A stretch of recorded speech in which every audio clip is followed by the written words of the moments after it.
এগুলো খাস না, এগুলো বিষাক্ত, এগুলো খাওয়া যায় না, খেলে তোর অনেক বড় ক্ষতি হয়ে যাবে। ঠিক এমনটাই বলেছিল কিছু মানুষ। কেন বলছি এরকম? তাহলে শুনো আজ কি হয়েছিল আমার সাথে।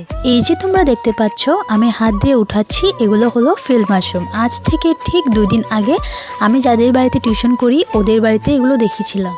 তারপর অনেককেই দেখায় আর অনেকে আমাকে দেখে বলেছিল যে এগুলো নাকি খাওয়া যায় না আর এগুলো হলো অনেক বিষাক্ত। কিন্তু আমি গুগলে সার্চ করে দেখেছি এগুলো খাওয়া যায়। এরই অন্য ভ্যারাইটিস আছে যেগুলো খাওয়া যায় না। তো এগুলো আজ আমি খেয়ে দেখাবো সবাইকে। সবাই বলেছে এগুলো খাওয়া যাবে না যাবে না যাবে না, কিন্তু আমিও কম নয়। এটা হলো কালকের ভিডিও আর আজ আমি এটার ভয়েস ওভার দিচ্ছি। তার মানে আমি এখনও বেঁচে আছি। যেভাবে চিকেন রান্না করা হয় সেভাবেই এই মাশরুমটাও রান্না করা হয়। তো আমি রেসিপি আর দিলাম না, তোমরা হয়তো জানো। রান্না করার পর সত্যি বলছি খেতে একদম অসাধারণ হয়েছিল।